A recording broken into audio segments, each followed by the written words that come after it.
Hello friends, it's Sarma from Living Classroom and I'm here at another mystery school. I'd love for you to come and explore the native garden with me, and while we do that, try to figure out if this is your school, one of your friends' schools, a school you've never been to. So I hope that you enjoy our walk today. We are starting here at a plant called yarrow. You can see these white blooms. There are different types of yarrow. You can get them in the white bloom. There's a yellow sulfur color. I personally have a pink one at home that is quite beautiful. This plant provides excellent winter foraging for birds like our native junco. But what I think is really neat about this plant is that Native Americans use this for medicinal purposes.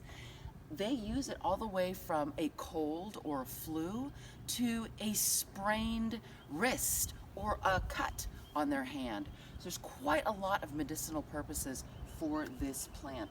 And those flowers are also a huge hit in the pollinator community. Bees and butterflies and all sorts of insects love, love, love the yarrow. This is a great plant to put in your yard. So this here is a blue oak. This is one of the oak trees that loses its leaves during the winter. As you can see, the leaves are growing, have grown completely back. Maybe some more will come in. But this is springtime. So what happens in springtime? Flowers. So the flowers will be coming out soon. They haven't formed yet. And then what comes after the flowers is the acorn. Now, acorns are quite special.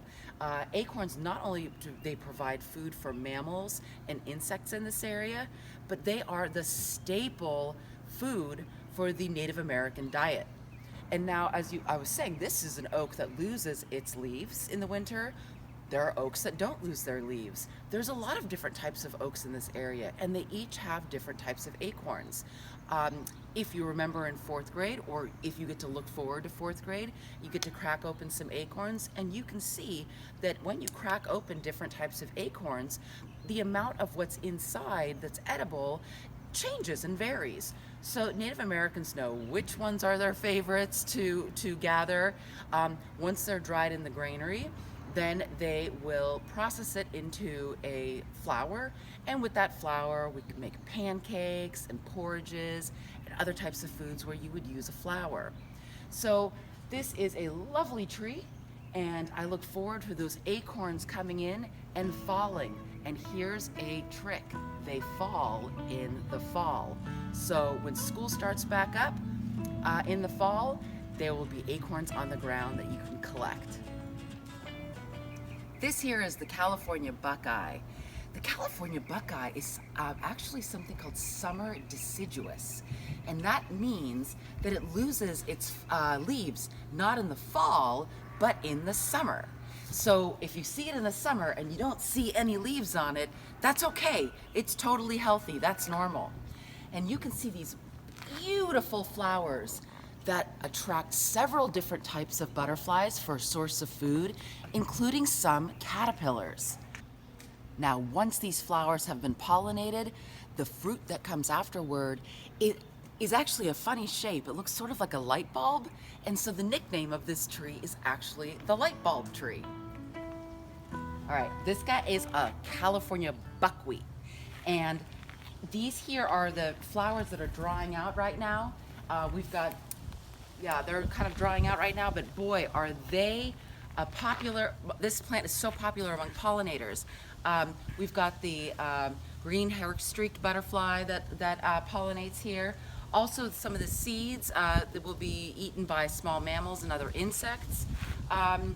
And the thing is, if you've taken our flower power lesson, you found out that honey can taste different ways depending on what plant the honeybees were pollinating. So in the store, you usually have a clover, a honey tasting clover. It's sort of typical honey taste. But if you can find buckwheat honey, it is delicious. It makes a beautiful taste of a honey. So highly recommend that if you ever see that around, is buckwheat honey. All right, let's keep exploring. So this here big beauty is toyon. Now, Toyon produces a berry that the Native Americans use. They will dry them in underground ovens.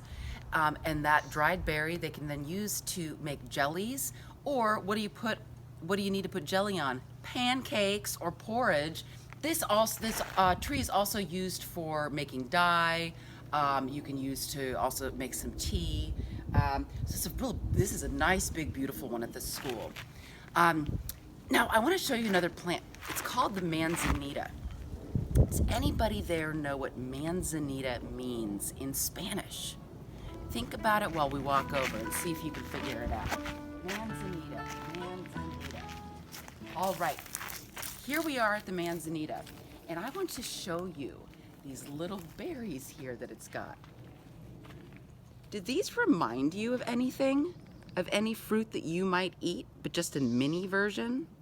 So manzanita actually means little apple in Spanish, because the fruits do look like little apples. They actually turn a really pretty bright red, where right now they're kind of more like a green apple that we could eat.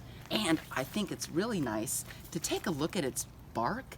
It's got this gorgeous dark color of its bark.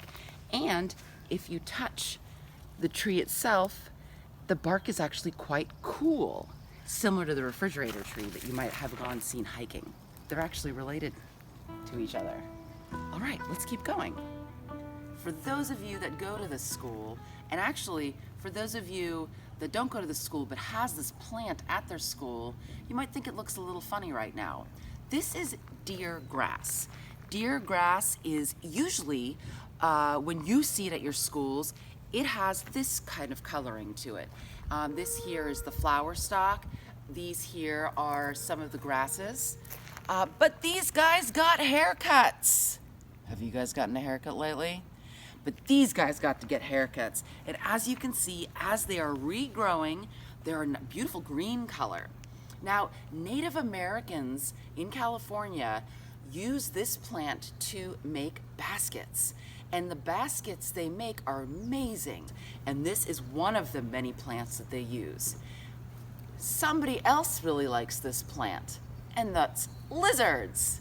So, if you come on a sunny day when things are quiet and you walk along this path or by a deer grass plant, you will hear and see lizards scattering about. So sometimes I like to call the deergrass plant a lizard lounge, because they do love lounging in the sun and hiding out inside these plants. Here we are at a plant called the coyote bush, and this plant has adapted perfectly to California. If you can come a little closer, you can look at the small waxy leaves on this plant. Not only do they require very little water, but they are also fire retardant. And if there is a bad fire and this whole plant goes all the way down to the ground and is completely burnt, it can completely regenerate from the roots of this plant. And I think that's a perfect one here for California, where we do get some fires, as well as sometimes we go without a little bit of rain. So most of our native plants are don't need very much water after they have become established in the garden.